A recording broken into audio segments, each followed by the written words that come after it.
Good morning, guys. It's later than usual. It's 9 o'clock. It's Saturday, so um, my son let me sleep in since we didn't have the little girl to drop us off. But I was supposed to take my son to the petting zoo that's across the street from the grocery store today.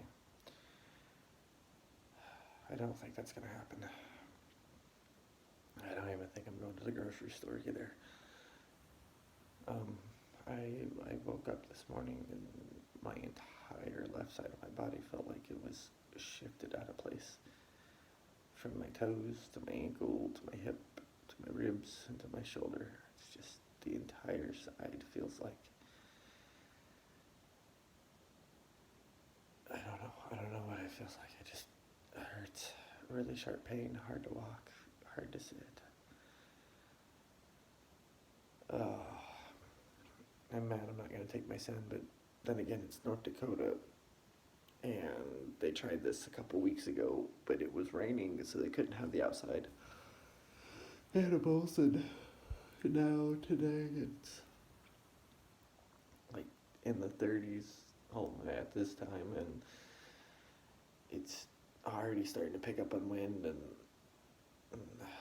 it's ridiculous. So I don't think I will be going outside today. I may have to go to the grocery store and pick up a couple things just because we don't have a lot to eat. We have things to eat. The problem is we just don't have things to eat with it. So it's not really a meal. It's like you're snacking on some meats and that's about it. So I'm going to probably go pick up some more bread and pick up a couple groceries, but I do not have the energy or the capabilities to be able to walk around a grocery store. And that's I don't do well in grocery stores. I don't go to Walmart anymore. If I could avoid it entirely, I will avoid that place like the plague. It's just not enough cashiers, too many people, and it's just too large of a store to be walking around when I need things, especially when what I need is all the way in the back. And then I have to find some random thing. And here in town, all the stores have been doing updates and changing locations, and it's so annoying. They change everything around, so, on my really bad days when I have to go to the store, I usually I know what I want, I know where I'm supposed to go, and I go and I grab it and I leave. Well, now all the stores are changing their freaking arrangements, so now I have to sit there and try to find it. Because finding an employee that knows where to find anything is impossible.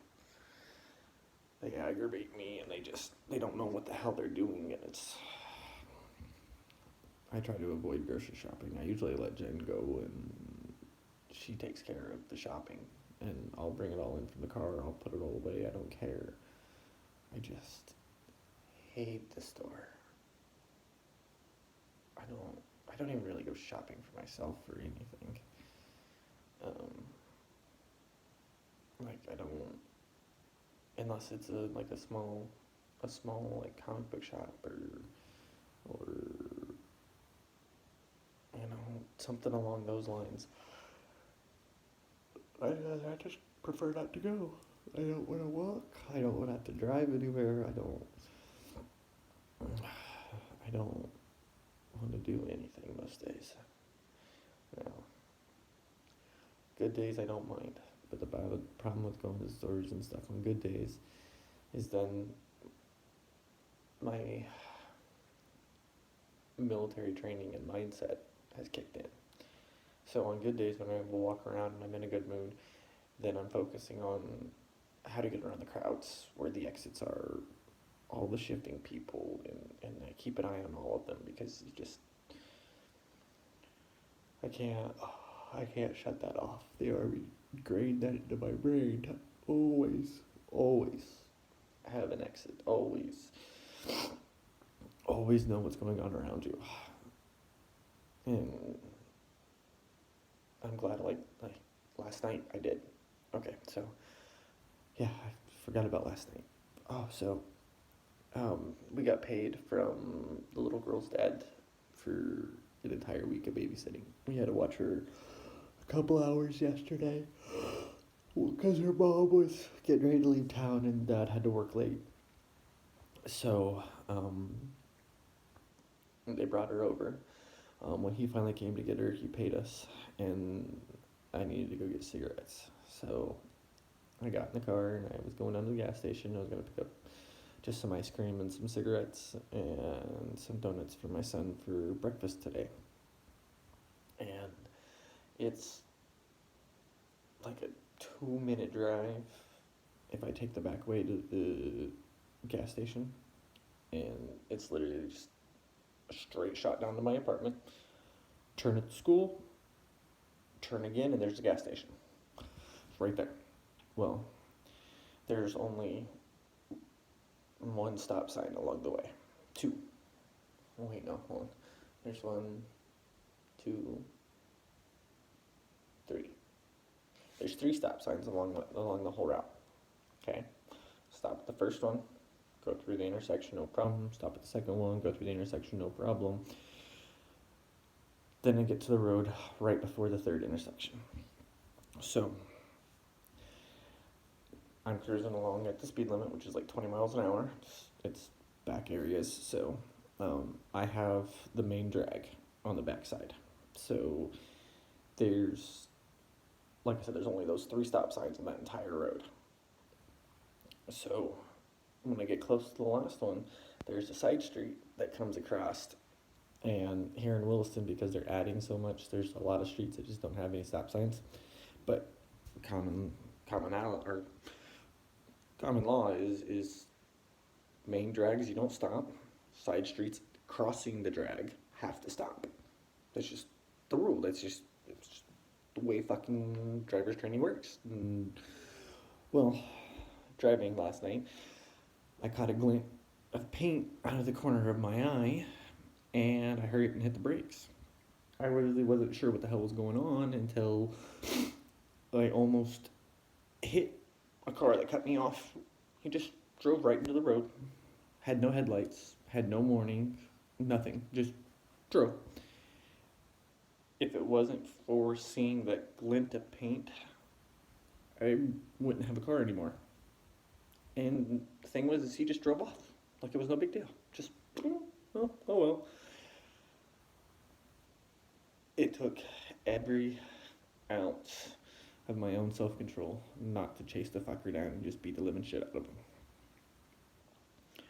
Because that car is the only car I have. If I had my son with me, if I had my fiance with me, I have no forgiveness for shitty fucking drivers causing accidents, because that's how I lost my last car. We were in Minot. We were coming out of Goodwill, and it's a 2-lane road with a middle, essentially, turn lane to go and so traffic's coming down this way, other side of the street's going that way, and so we pull out of Goodwill and turn into the turning lane. We're waiting for the rest of the traffic so we can pull out. Well, right in front of us is the hill, and it just started to rain. It's not really wet out, it's not really cold, it's just starting to rain. This woman comes flying over the top of the hill, and I mean, she's going way faster than she should.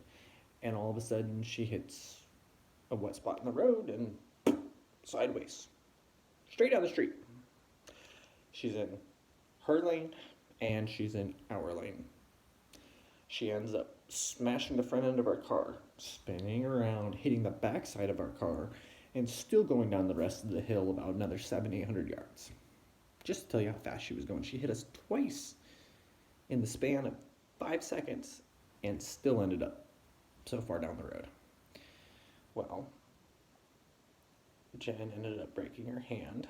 Well, luckily enough, my son and my dog were not injured. My dog had to go to the pound while we had to go to the hospital. partially because my dog is a American Staffordshire Terrier. In Williston, North Dakota, those dogs are banned because they're a pit bull family. Pit bulls used to run drugs here for Williston, so they don't allow pit bulls anymore. Well, the apartment I'm living in was just outside of city limits till they built a school, so now I'm hiding my dog from officials so that way I don't get any trouble. So we have this accident in Minot. Police come. Guess who my dog has to go with? The police. Luckily enough for them, because I don't live in town or live in Minot, they said we'll just hold the dog at the pound. When you guys get out of the hospital, you're getting ready to leave town. Come and collect him. We won't charge you guys anything. That was the good thing. Bad thing that came out of the accident is when Jen and I went to the hospital. I'm fine. Jack's fine. I'm trying to keep them calm and everything. I had my son checked out. I'm getting everything checked out on him just because, he's a little kid and I want to make sure. My fiance breaks her hand and we get somebody to come drive the 2 hours to come pick us up, and we grab the dog and we go home. Well, we had Geico insurance at the time, and so we went to go pick up the car. The junkyard where we picked up our car at, we see the other car that hit us. He goes, yep, she dropped that off, or they got dropped off at the same time. Nobody's been able to get a hold of her. My insurance calls me and says they can't find her, and that is all my fault then, because they can't find her, so they gotta blame somebody and make somebody pay for the accident. That's when I find out she lied to the police, didn't give proper identification, and no insurance, no nothing, and Geico told me it's all my fault. So I lost my car, and now I have to pay the insurance company money because I caused an accident. Stupid people driving need to be shot. Plain and simple. I don't like putting up with it. I think it's dumb. And so, back to the story about last night. I'm furious. And I'm trembling angry at this point because I'm just like, I can't put up with it, So I finally came home, smoked a little bit of weed, had another cigarette, and I was finally able to go to bed. Problem about waking up this morning is that stress of nearly losing the car and everything again. Apparently decided to cause a flare-up. And so like I said, it feels like my left side of my body is shifted and disconnected from where it's supposed to be. All the way from the tip of my toes to the very top of my shoulder. I want to shift it down. I want to push it all back into place, but there's nothing wrong. There's no dislocation. There's no nothing. It's just the fibro.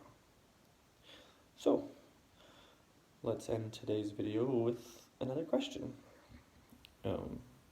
With the stress of my car accident and stuff, it caused the flare-up. So, what do you know that causes flare-ups for you? I know that stress is my biggest thing for it. But that's not necessarily everybody's case with it. So, just let me know, guys, in the comments below. Hit like and subscribe if you guys want to keep getting daily updates. And again, I will post to Reddit when I can. Thanks, guys. Have a good day.